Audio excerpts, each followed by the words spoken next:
Welcome to Kishore academy.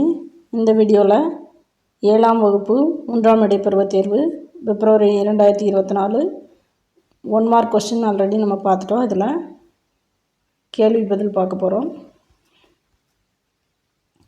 நாயன்மார்கள் மொத்தம் எத்தனை பேர்? அவர்களில் முக்கியமானோர் யாவர்? ஸோ அவங்க மொத்தம் 63 பேர். ஸோ நாயன்மார்கள் 63 பேர் ஆவர்.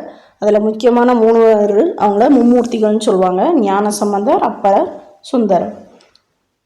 அடுத்த கேள்வி, சித்தன்னவாசல் ஓவியங்களை பற்றி கூறுக. சித்தன்னவாசல் சமண துறவிகள் அவங்க வாழ்ந்த குகை. அதில் எப்படி சாந்து பூசி அந்த ஈரம் காயறதுக்குள்ளே அதில் ஓவியம்லாம் வரைஞ்சிருக்காங்க. அது இப்போவுமே தாமரை தடாக ஓவியம் குறிப்பிடுது. அதில் இருக்கிறதுல இப்போ வர ரொம்ப பிரபலமானது தாமரை தடாக ஓவியம். மிகச்சிறந்த வர்ணங்களின் பயன்பாட்டிற்கு காட்சிகள் சித்தரிக்கப்பட்டுள்ள நேர்த்திக்கும் புகழ்பெற்றதாகும். ஸோ வர்ணங்கள் அதோட கலர்ஸ்லாம் ரொம்ப நல்லாயிருக்கும். அந்த காட்சிகள் விவரிக்கிற விதம் எல்லாமே ரொம்ப அழகாக இருக்குன்னு கொடுத்துருக்காங்க. தாமரை மலர்கள், குளமெங்கும் நீரில் பரவி கிடக்கும் இலைகள், யானை, எருமை, அன்னப்பறவை, பூக்களை பறிக்கும் மனிதன் ஆகிய ஓவிய காட்சி மனங்களை கொள்ளை கொள்கிறது. ஸோ எந்த மாதிரி படங்கள்லாம் வரைஞ்சிருக்காங்கன்னு கொடுத்துருக்காங்க. அதை பார்க்கும்போதே ரொம்ப மனசை கொள்ளையடிக்கிறதுன்னு சொல்கிறாங்க. 4 மணி கடிகார மலை என்றால் என்ன?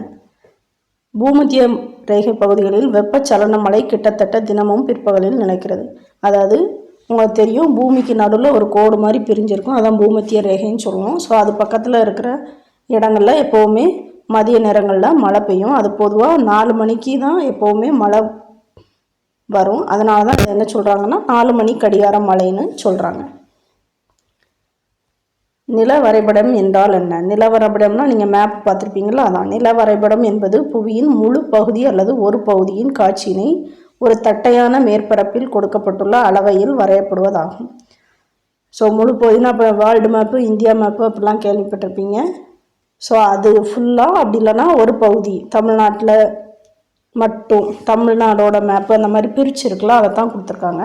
நில வரைபடமானது கண்டங்கள், நாடுகள், பெருநகரங்கள் மற்றும் சிறிய உள்ளூர் பகுதி விவரங்களை காட்டுவதற்காக வரையப்படுகிறது. ஸோ பூமியில் எந்தெந்த நாடு இருக்குது, அந்த நாட்டுக்குள்ளே எந்தெந்த மாநிலங்கள் இருக்குது, மாவட்டங்கள் இருக்குது, ஊர்கள் இருக்குதுன்னு அப்படி ஒவ்வொரு இடங்களையும் காட்டுறது தான் நில வரைபடம். பெண்கள் உரிமையை விளக்குக. ஸோ பெண்களுக்கு என்ன உரிமைலாம் இருக்குன்னு சொல்லி கேட்டிருக்காங்க. முதல்ல சமத்துவம், சகோதரத்துவம் அடிப்படையில் அமைத்துள்ளது. ஸோ எல்லாருமே ஒன்று தான், ஆணும் பெண்ணும் சமம் அப்படிங்கிற மாதிரி கொடுத்துருக்காங்க. இந்தியா பெண்களுக்கு என்று பல உரிமைகள் வைத்துள்ளது. ஆண் பெண் இருவருக்கும் இடையே காணப்படும் மனவிலக்கு. ஸோ ஆண் பெண் பேதம் இல்லாமல் அவங்களோட சொத்து, வேலை வாய்ப்பு, பல செயல்கள் எல்லாமே சம உரிமைன்னு சொல்லியிருக்காங்க.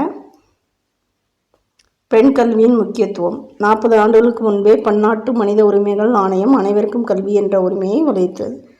ஸோ பன்னாட்டு நிறுவனம் எல்லாத்துக்குமே கல்வி முக்கியம்னு சொல்லுது. ஸோ அதே ஒரு பெண் குழந்தைகள் கல்வி பயின்றாங்கன்னா அவங்களோட குடும்பத்துக்குமே அந்த கல்வி போய் சேரும் அப்படின்னு சொல்கிறாங்க. பெண் குழந்தைகளின் அவசிய தேவையான கல்வி அறிவினை பெறவும் அவர்களின் திறனை மேம்படுத்தவும் அதனால் சமூகத்தில் அவர்களின் தகுதி நிலை உயரவும் அவர்களின் சுய முன்னேற்றத்திற்கும் உறுதுணையாக இருக்கிறது.